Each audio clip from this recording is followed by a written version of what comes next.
7 নম্বর প্রশ্ন, ক্রেতাদের নিকট থেকে ভ্যালু অর্জনের কৌশলসমূহ আলোচনা করো। প্রথমে জানা প্রয়োজন ভ্যালু অর্জনটা কি। আমরা তো জানি ভ্যালু মানে হচ্ছে মূল্য।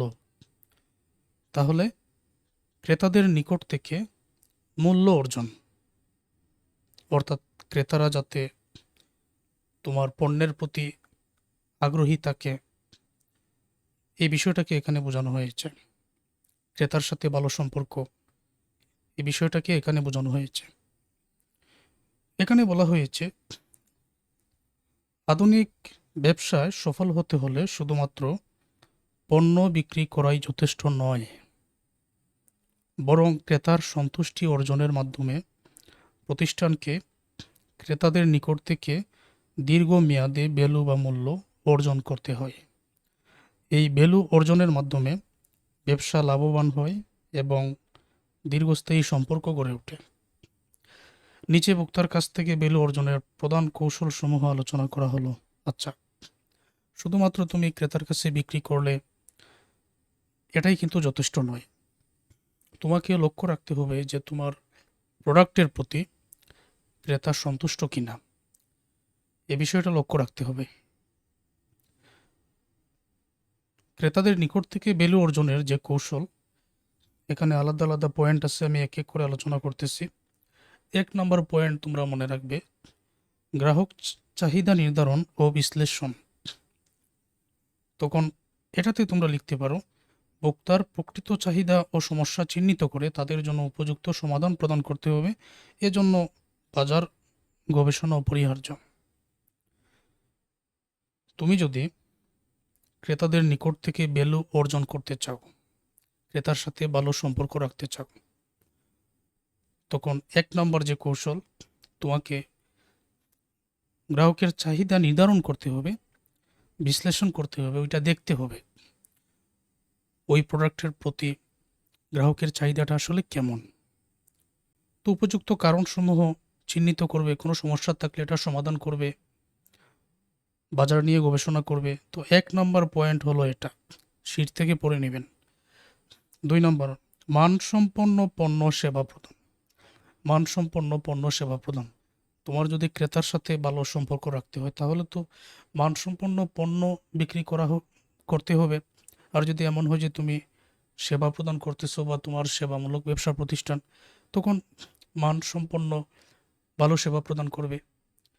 তো এখানে উচ্চমানের পণ্য ও নির্ভরযোগ্য সেবা প্রদান করলে গ্রাহক সন্তুষ্ট হয় এবং প্রতিষ্ঠানের প্রতি আস্থা তৈরি হয়, যা ভ্যালু অর্জনে সহায়ক। তো এটা তো বুঝতে পেরেছ। প্রতিযোগিতামূলক মূল্য নির্ধারণ, সঠিক ও গ্রহণযোগ্য মূল্যে পণ্য বা সেবা প্রদান করলে ক্রেতা সন্তুষ্ট হয় এবং বারবার ক্রয় করে, ফলে প্রতিষ্ঠানের আয় বাড়ে। এই বারবার ক্রয় করাটাই জরুরি। বারবার ক্রয় করানোর জন্য ক্রেতাকে তোমাকে একটা ভালো মূল্য নির্ধারণ করতে হবে, প্রতিযোগিতামূলক মূল্য নির্ধারণ। তারপর কার্যকর প্রচার ও যোগাযোগ।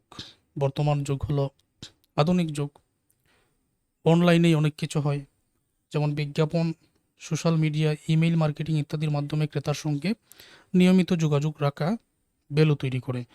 তো এখন পর্যন্ত আমরা 1 নম্বর একটা পয়েন্ট লিখতে পারি, গ্রাহক চাহিদা নির্ধারণ ও বিশ্লেষণ। তুমি চাইলে পরীক্ষায় আরও অনেক কিছু লিখতে পারো।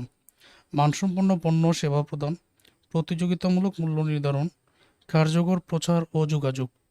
প্রচার ও যোগাযোগ যেটা বিজ্ঞাপন দিতে হবে, সোশ্যাল মিডিয়ার মাধ্যমে, ইমেইল মার্কেটিংয়ে তুমি ক্রেতার সাথে যোগাযোগ রাখতে পারো। এই কথাগুলো এখানে লিখে দিবেন।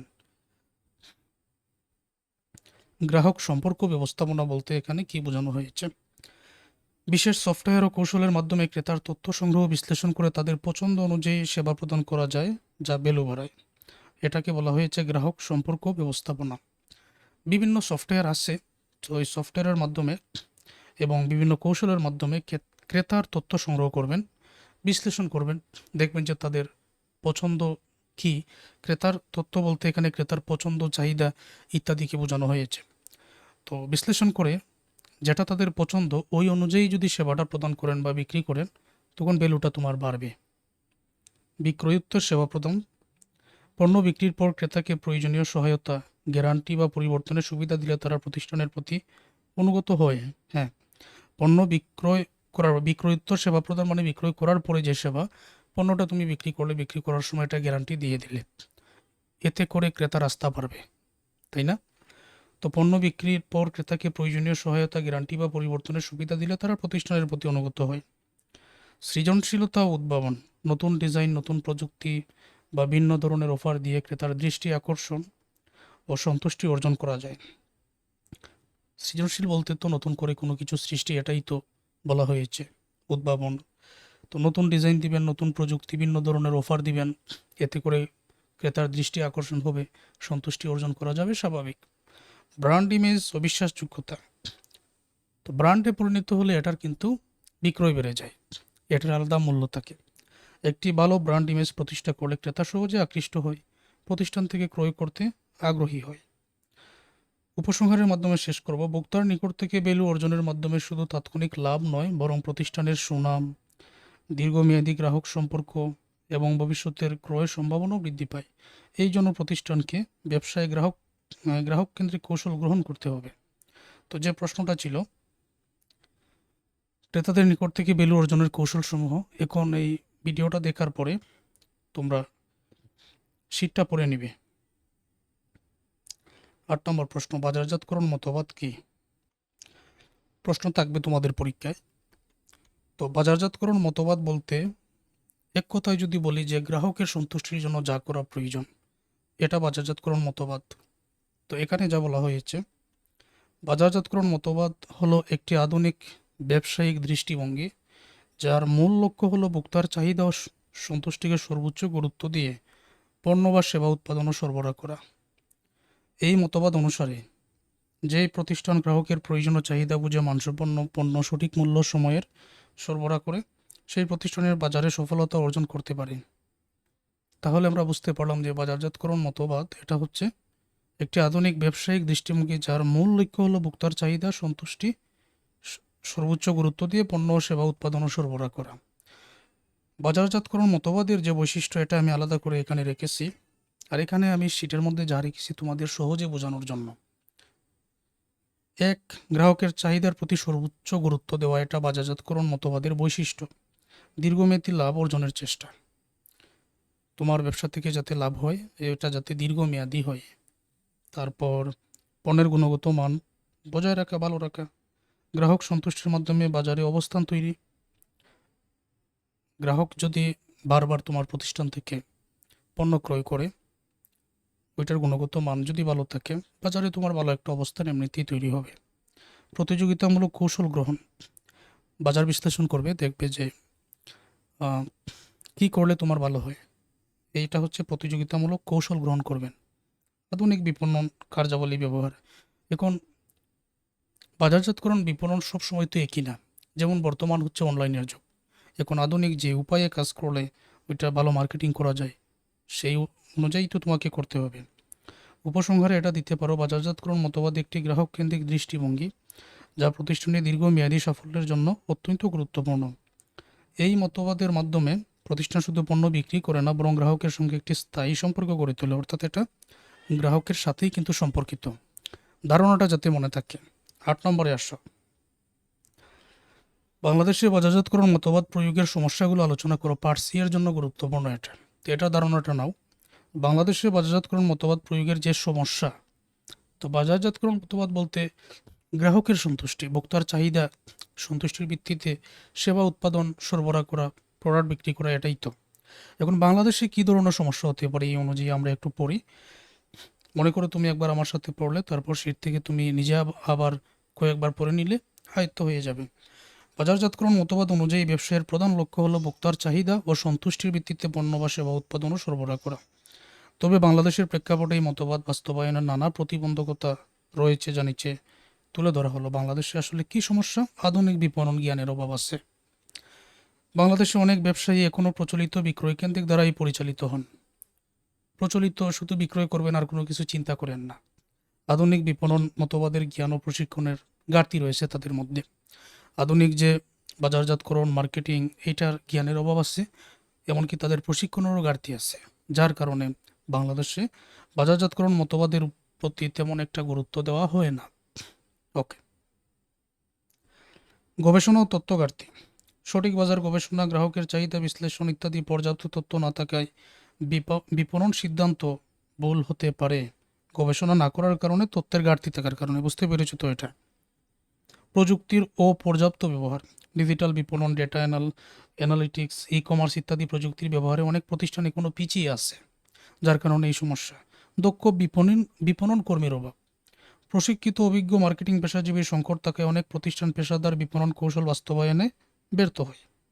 অভিজ্ঞ মার্কেটিং পেশাজীবীর সংকট থাকায় প্রশিক্ষিত অভিজ্ঞ মার্কেটিং পেশাজীবী যারা, তাদের অভাব আছে, কম পাওয়া যায়, যার কারণে বিপণন কৌশল বাস্তবায়নে ব্যর্থ হয়। ভোক্তার অধিকার বিষয়ে সচেতনতার অভাব। বাংলাদেশে অনেক ভোক্তা অধিকার সম্পর্কে সচেতন না হওয়ায় প্রতিষ্ঠানগুলো গ্রাহক সন্তুষ্টির বিষয়টিকে ততটা গুরুত্ব দেয় না। ভোক্তার অধিকার বিষয়ে সচেতনতার অভাব আছে, আর সচেতন না হওয়ার কারণে গ্রাহক সন্তুষ্টির বিষয়ের উপরে গুরুত্ব দেওয়া হয় না। অবকাঠামোগত সীমাবদ্ধতা। যোগাযোগ ব্যবস্থা, ডেলিভারি নেটওয়ার্ক, গুদাম সুবিধা ইত্যাদি দুর্বল হওয়ায় সুষ্ঠু বিতরণ কার্যক্রম বাধাগ্রস্ত হয়। এটাকে বলা হয় অবকাঠামোগত সীমাবদ্ধতা। যোগাযোগ ব্যবস্থার মধ্যে অসুবিধা আছে, ডেলিভারি নেটওয়ার্ক প্রবলেম, গুদামজাতকরণে প্রবলেম ঠিকমতো হয় না, যার কারণে অবকাঠামোগত সীমাবদ্ধতা হয়। প্রতিযোগিতার স্বচ্ছতার অভাব। অনেক ক্ষেত্রে অসুস্থ প্রতিযোগিতা, মুনাফাখুরি ও বাজার কারসাজি বাজারজাতকরণ নীতির পরিপন্থী হয়ে দাঁড়ায়। অসুস্থ প্রতিযোগিতা, ব্যবসায়ের মধ্যে নৈতিকতা রাখতে হবে, মূল্যবোধ রাখতে হবে, ওইটা রেখে তারপরে বাজার বিশ্লেষণ করতে হবে, প্রতিযোগিতামূলক বাজার বিশ্লেষণ করতে হবে।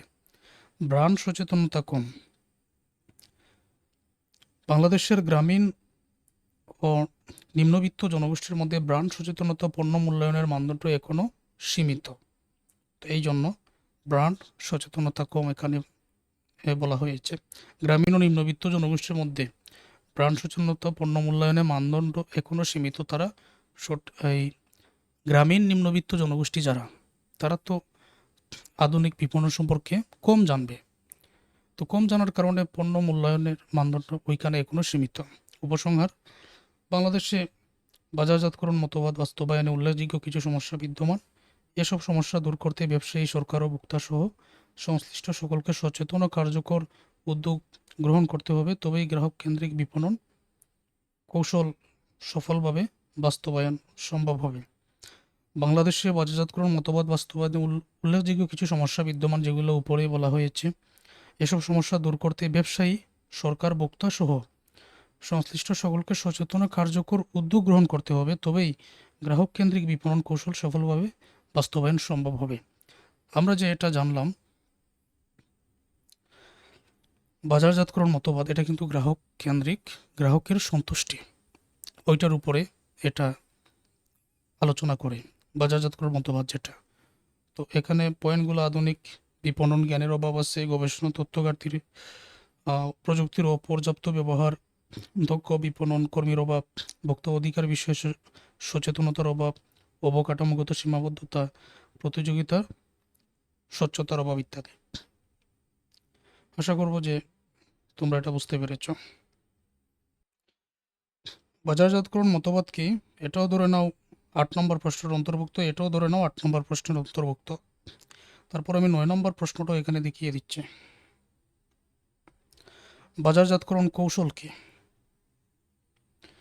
বাজারজাতকরণ কৌশল হলো এমন একটি পরিকল্পিত কার্যক্রম বা রূপরেখা, যার মাধ্যমে ব্যবসা প্রতিষ্ঠান গ্রাহকের চাহিদা পূরণ করে, তাদের সন্তুষ্টি অর্জন এবং প্রতিযোগিতায় টিকে থাকার মাধ্যমে লাভ অর্জনের চেষ্টা করে। এটি একটি দীর্ঘমেয়াদী পরিকল্পনা, যা পণ্যের ধরন, লক্ষ্যবাজার, মূল্য নির্ধারণ, প্রচার এবং বিতরণ প্রক্রিয়াকে অন্তর্ভুক্ত করে। বাজারজাতকরণ সঠিকভাবে করার জন্য কিছু কৌশল অবলম্বন করতে হয়। এটা হচ্ছে একটা পরিকল্পিত কার্যক্রম বা রূপরেখা, যার মাধ্যমে গ্রাহকের সঠিক চাহিদা পূরণ করা হয়, তাদের সন্তুষ্টি অর্জন করার জন্য, এমনকি বাজারের প্রতিযোগিতায় টিকে থাকার মাধ্যমে মুনাফা অর্জন করতে হবে, লাভ অর্জনের চেষ্টা করে। এবং এই কৌশলটা, বাজারজাতকরণ কৌশল, এটা দীর্ঘমেয়াদী পরিকল্পনা, যা পণ্যের ধরন, লক্ষ্যবাজার, মূল্য নির্ধারণ, প্রচার, বিতরণ প্রক্রিয়াকে অন্তর্ভুক্ত করে। এখন বাজারজাতকরণ কৌশলের প্রধান উপাদানসমূহ আমরা এখানে জেনে নিব। বাজারজাত করার জন্য সঠিকভাবে। প্রথমে লক্ষ্য বাজার নির্বাচন। প্রতিষ্ঠান তার গ্রাহক গোষ্ঠীকে চিহ্নিত করে এবং কাদের জন্য পণ্য বা সেবা তৈরি করবে তা নির্ধারণ প্রথমেই করতে হবে বাজারজাত করার জন্য। যখন এগুলা আগে ভালো করে দেখা হবে, সঠিক পরিকল্পনা করা হবে, তখন এটা সফল হবে। প্রথমেই লক্ষ্য বাজার নির্বাচন, মানে বাজার ঠিক করতে হবে যে কোথায় ব্যবসাটা করা হবে, কোথায় এই পণ্য বা সেবা দেওয়া হবে। এটা পণ্যের অবস্থান নির্ধারণ। পণ্যটি বাজারে কিভাবে পরিচিত হবে, তার বিশেষত্ব বা সুবিধা কী সেটি নির্ধারণ করতে হবে প্রথমে।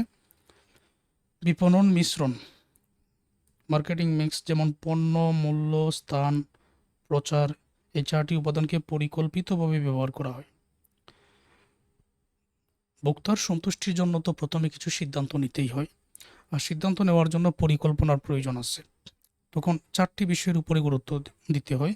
4টিকে বলা হয় বিপণন মিশ্রণ, পণ্য, মূল্য, স্থান, প্রচার। এই 4টার মাধ্যমেই তো বাজারজাতকরণ হয়। এই 4টি উপাদানকে পরিকল্পিতভাবে ব্যবহার করতে হবে বা করা হয়।